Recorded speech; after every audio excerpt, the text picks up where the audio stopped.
Assalamualaikum warahmatullahi wabarakatuh. Perkenalkan, nama saya Muhammad Khairan. Adapun di mata kuliah fikih, saya mendapatkan judul makalah saya yakni qira'at. Maka sedikit sini saya akan menjelaskan tentang qira'at. Qira'at berasal dari kata al-qitu yang artinya potongan. Qira'at juga memberikan modal dari seseorang kepada orang lain untuk modal usaha. Sedangkan keuntungan untuk keduanya menurut perjanjian antara keduanya pada waktu akad dibagi 2 atau 3. Menurut pengertian syar'i, yaitu akad mengharuskan seorang yang memiliki harta memberikan hartanya kepada seorang pekerja untuk berusaha, sedangkan keuntungan dibagi di antara keduanya. Seperti yang dikutip oleh Fikri, ulama Hanabilah mendefinisikan qardu sebagai berikut. Al-qardu dafa'u mali liman yantafi'u bih wa yuraddu badalahu. Qardu adalah memberikan harta kepada orang yang memanfaatkan dan kemudian mengembali penggantinya. Adapun dalil yang menjelaskan tentang qardu ini, qira'at ini adalah Ibnu Mas'ud an-Nabi sallallahu alaihi wasallam qala man muslim yukridu musliman qardan marrataini ila kana ka sadaqatu marratan. Riwayat Ibnu Majah wa Ibnu Hanbal. Dari Ibnu Mas'ud bahwa Rasulullah SAW bersabda, tidakkah ada seorang muslim yang menukarkan kepada seorang muslim qardu 2 kali, maka seperti sedekah sekali. Dari Anas radhiyallahu Nabi berkata, pada malam diisyaratkan, aku melihat tulis di pintu surga tertulis sedekah mendapat balasan 10 kali lipat, dan qirdu mendapatkan balasan dengan balasan kali lipat. Aku katakan, mengapa qira'at ini lebih afdal daripada sedekah? Jibril menjawab, karena biasanya orang yang meminta waktu ia sedekah, ia punya, sedangkan orang yang meminta diqiraatkan, ia tidak akan meminta qiraat kecuali ia butuh.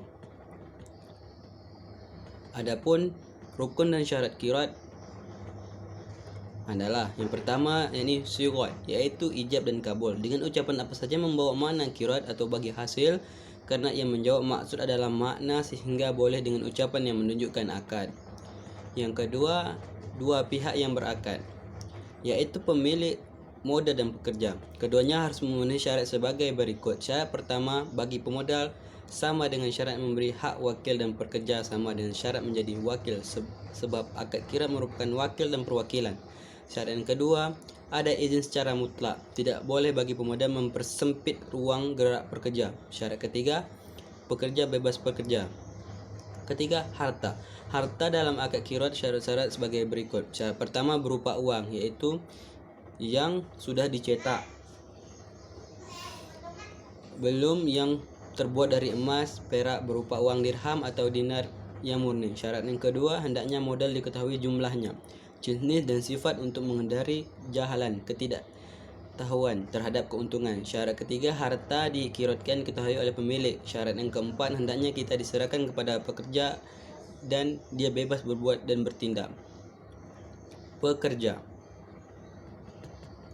Pekerja ini disyaratkan harus bekerja dalam perdagangan, dan bukan semuanya pekerja bisa untuk diqiraatkan.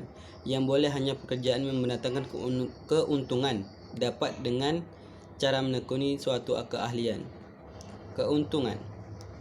Jika ada keuntungan, maka keuntungan tersebut dibagi untuk memiliki pemodal dan pekerja, dan tidak dibolehkan ada syarat untuk pihak ketiga, karena pemilik modal mengembalikan keuntungan karena pekerjaan, dan jika dia memberikan qiraat dengan syarat istrinya, anak atau orang keduanya mendapatkan sepertiga keuntungan, maka qiraat menjadi batal sebab dia memberikan orang lain sesuatu tanpa ada jerih payah, tanpa dia mensyaratkan kepada mereka harus bekerja. Ini artinya dia memberikan qiraat kepada kedua orangnya. Syarat-syarat antara lain. Pertama, kadar pinjaman harus diketahui dengan timbangan atau bilangan. Yang kedua, jika barang pinjaman itu berupa binatang, maka harus diketahui sifat dan umurnya. Tiga, pinjaman itu hendaknya dari orang yang memang sah memberikan pinjaman. Macam-macam qiraat. Qiraat dapat dilakukan oleh perorangan, dapat pula dilakukan oleh organisasi atau lembaga lain dengan nasabahnya. Dengan kehidupan modern, qiraat dapat berupa kredit, canda, keluar KPR dan KMPKM. Kredit canda kula. Yang pertama, kredit canda kula. Kredit canda kula ialah pinjaman modal yang diberikan kepada para pedagang kecil dengan sistem pengembalian sekali dalam seminggu tanpa tanggungan atau jaminan. Biasanya kredit canda culak dilakukan oleh KUD, Koperasi Unit Daerah. Kredit jenis ini bertujuan untuk membantu masyarakat kecil agar dapat membeli jenis usaha tertentu, misalnya berjualan makanan ringan, membuat tempe kedelai, atau usaha yang memerlukan biaya relatif ringan. Dengan cara seperti ini diharapkan mereka pada saat nantinya terangkat di masyarakat pasien sejahtera maka sejarah tidak menggantungkan nasibnya kepada orang lain. KPR, kredit pemilik rumah, bertujuan membantu masyarakat dalam memiliki rumah. Bank menyediakan fasilitas berupa perumahan, dari yang bertipe sederhana hingga mewah. Masyarakat yang berniat untuk memiliki rumah tersebut diwajibkan membayar uang muka yang bersama bervariasi sesuai dengan tipe rumah yang diinginkan. Selanjutnya, pada jangka waktu tertentu, orang itu membayar angsuran sesuai dengan perjanjian yang dibuat kedua belah pihak. Dengan demikian diharapkan kepada masyarakat tidak terlalu berat untuk memiliki rumah. KMPKP yakni kredit modal karya permanen, dilaksanakan baik oleh negara maupun bank swasta. Pada saat ini kredit jenis ini sudah tidak ada. Yang ada sekarang adalah KUK, kredit usaha kecil. Kredit ini hanya melayani masyarakat yang sudah mampu sehingga bersifat pengembangan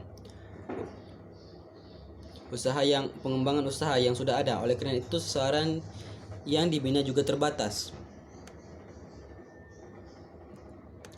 Prosedur kirot. Dalam pinjaman terdapat beberapa hal yang diperhatikan, yaitu yang pertama, pinjaman harus memiliki melalui penerimaan ijab kabul, sehingga ketika pihak peminjaman menerima pinjamannya maka ia menjadi penanggung jawab.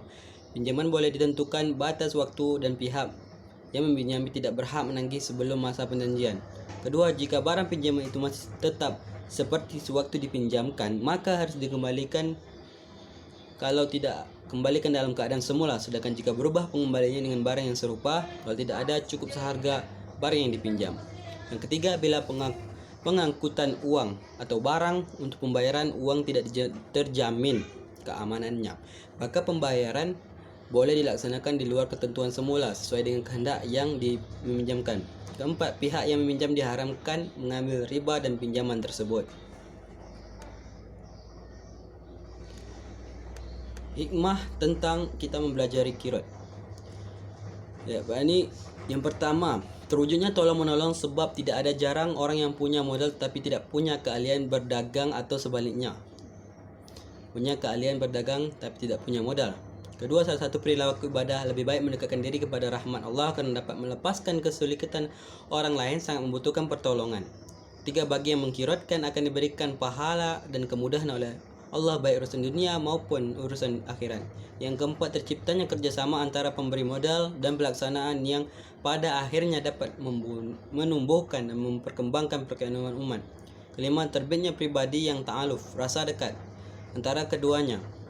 Keenam, yang memberikan pinjaman modal akan mendapatkan keunggulan pahala hingga 18 kali lipat dibanding dengan sedekah hanya 10 kali lipat. Kesimpulannya apa?